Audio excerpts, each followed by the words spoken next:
Hello everyone, welcome to another video on the channel, and in this one we are going to take a look at the Slipstream changes that have came with version 1.57 or update 1.57 that has just gone live.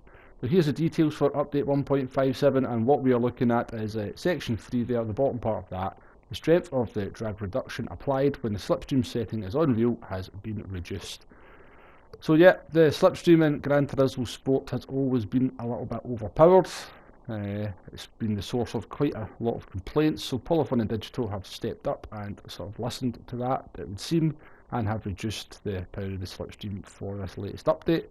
So let's take a look at how that transpires in the game. I did a couple of little tests on version 1.56, and now that 1.57 has gone live, I've done exactly the same tests, and it should be able enough to give us a nice comparison. This is version 1.56 before the update. We're at Route X, we're in the BMW M4 safety car, and for this test we've actually reduced my car by 26 brake horsepower, just so it actually drops a little bit further behind the AI car, and then we can use the Slipstream to close up and then make the overtake. So even you can see here with the car reduced by 26 brake horsepower compared to the car in front, the Slipstream is so powerful, it is allowing us to close up quite quickly and pull alongside and make that overtake. So as we pass the AI car, we're actually going to pass the 2700 marker, so that's something to bear in mind as we move on to look at version 1.57. So on to version 1.57, exactly the same settings as before. My car is again running with 26 less brake horsepower than the AI car in front, just as we did in the previous test. And what we're looking out for here is that we should drop a little bit further behind the AI car if the Slipstream is less powerful, and it should take us a lot longer to close the gap and pull up alongside and make the move. So you can quite clearly see straight away that it is taking us a lot longer to, or the AI car certainly did pull a little bit further ahead of us before we start to close that gap. But we are now starting to close up as that Slipstream takes effect. If we look down at the road, we are about to pass the 2700 metre marker, which is where we overtook the AI car in version 1.56. And as the clip runs on, it actually takes us till 3800 metres to get the pass completed. So I'm just going to be quiet now, and I'm just going to let both the clips that we've just looked at play side by side, just to give you that visual comparison.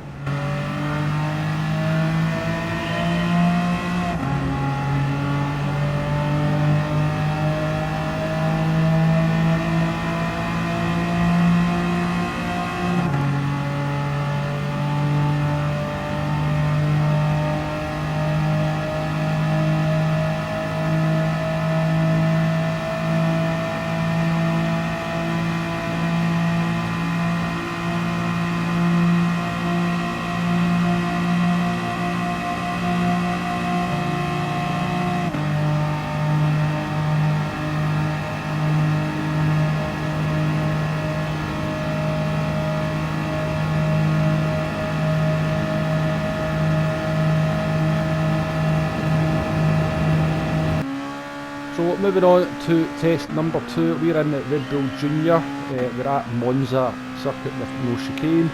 We're starting 120 feet behind the AI car. I'm going to see if we can use the Slipstream to get a move completed into the first corner. So we initially started at 0.8 of a second behind before we start closing up, but you can see we are rapidly closing up as that Slipstream takes effect. Probably closing up far too quickly, to be honest with you, which is generally the complaint. Into Curva Grande we come, flat out, the AI car is also going flat out, but such is the power of the Slipstream that we managed to pull alongside, and even before the braking zone we've got the move completed. Now that's not all Slipstream, there is a little bit of the fact that my car seems to start off a little bit quicker than the AI car in front. Let's move on to version 1.57. What we'd expect here is to close up a lot less and maybe even be struggling to get the move made into turn 1. So again we drop back to about 0.8 of a second back. We can clearly see already that we're not anywhere near as close at this point as we were in the previous clip. Into Curva Grande we come. We're not looking like we're going to be close enough to get the overtake done. As we came to the end, I covered Granda and 1.56 were actually alongside. We're nowhere near close enough to make the move. We have closed up significantly, but we have to go on the brakes and pull in behind the AI car. So definitely, you can see there just how much of a reduction excuse me, in the slipstream there is. Again, I'm going to be quiet, just let both these clips play outside it.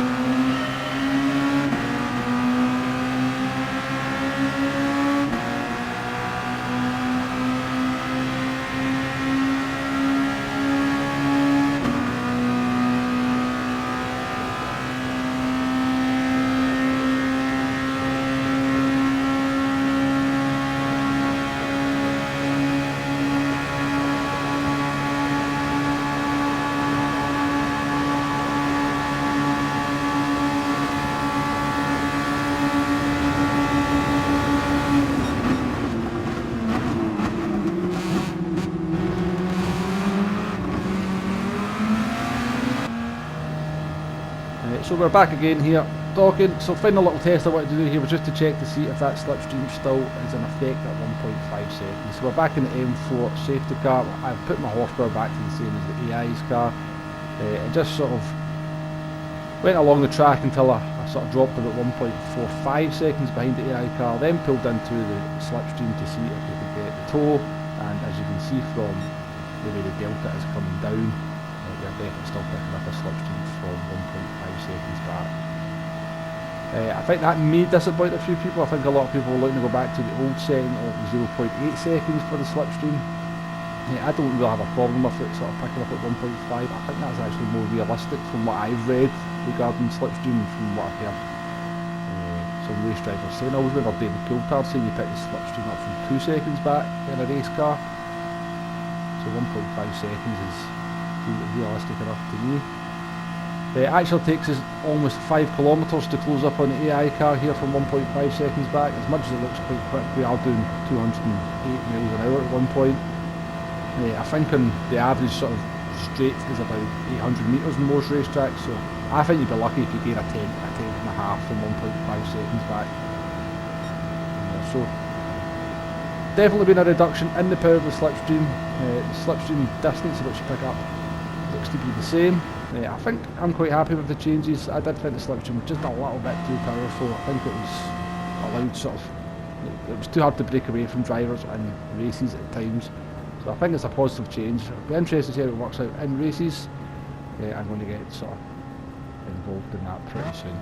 So thank you very much for watching. Please hit that like button, please hit that subscribe button if you like what I'm doing on the channel. I'm going to be back on Monday morning with a race strategy guide for the new race. There's details for that already on Kudos Prime, so check that out if you want to see what's coming up. Anyway, thank you very much for watching, and I shall see you on the next one. Goodbye now.